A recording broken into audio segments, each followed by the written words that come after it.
Hello guys, good morning. তো দেখতেই পাচ্ছ সকাল সকাল ঘুম থেকে উঠে গেছি। এরপরেই আমার রোজকার মতন পড়ানো আছে। তো পড়ানো কমপ্লিটের পর এই যে গোলু এখন আমাদের বাড়ি চলে এসেছে। তো দেখো তোমাদেরকে হাই করে দিচ্ছ। আর এই দিকে আমার বোন, ওর কিছুদিন পরেই একটা নাচের প্রোগ্রাম আছে, তো সেই জন্য নাচ প্র্যাকটিস করছে। তারপর ওর নাচ প্র্যাকটিসের পর আমরা দুজনে মিলে তোমাদেরকে একটু হাই করে দিলাম।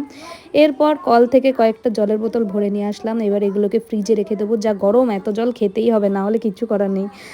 তারপর সকালবেলা উঠে একটু খেয়ে নিলাম ছাতুর জল। এই যে এখন আমি ছাতুটা গোলাচ্ছি, দেখতেই পাচ্ছ। তো ছাতু দিলাম, তার মধ্যে হালকা একটু লবণ দিলাম, চিনি দিলাম। এরপর এটাকে গুলিয়ে খেয়ে নিলাম। এই গরমের থেকে রিফ্রেশিং আর কিছুই হতে পারে না। আর হালকা খাবারই সকালবেলায় খাওয়া ভালো, না হলে পেটটা ভারী হয়ে থাকে। দেন তারপর দেখো গরমে মুখ চোখের অবস্থা খুবই খারাপ হয়ে গেছে, সাথে চুলের অবস্থা তো খারাপ আছেই। দেখো চুলের সামনে থেকে তোমার চুল পুরো টাক পড়ে গেছে। তার জন্য এবার পেঁয়াজের দুটো রস বেটে মাথার মধ্যে দেবো ভাবছি। তো তার জন্য দুটো পেঁয়াজ নিয়ে নিয়েছি। পেঁয়াজটাকে ভালো করে মিক্সিতে পেস্ট করে নেব। এরপরে জুসটা ভালো করে বের করে নিয়েছি। প্রচণ্ড ঝাঁজ ছিল, এত ঝাঁজ যে দেওয়ার সাথে সাথে চোখ জ্বালা পোড়া করছিল। তো দেখো সারা মাথায় দিয়ে নিয়েছি রসটা।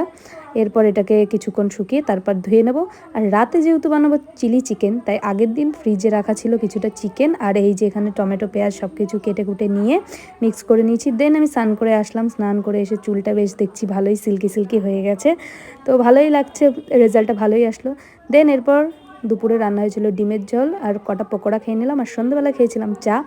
দেন তারপর আবার পড়াতে চলে গেছিলাম। পড়িয়ে এসে দেখো আবার পোস্ট টোস্ট দিচ্ছি। এরপর ড্রেসটা চেঞ্জ করে নিলাম, কারণ এখন বানাতে হবে চিলি চিকেন। তো চিলি চিকেন বানাবো, তার আগে দেখো মেলা থেকে কিনেছিলাম দুটো কিউট কিউট ক্লিপ। তো এই ক্লিপ দুটো তোমাদের সাথে দেখালাম, তোমাদেরকে শেয়ার করলাম। আমার তো খুব ভালোই লেগেছে। এরপর চলো চিলি চিকেনটা রান্না করা যাক। তো ম্যারিনেট করা চিকেনটার মধ্যে আরও কিছুটা কর্নফ্লাওয়ার আমি দিয়ে দিলাম। তারপর সব কিছু দিয়ে রেডি করে নিলাম চিলি চিকেন। আর এখন তোমাদের সাথে রিভিউ শেয়ার করছি, দেখো।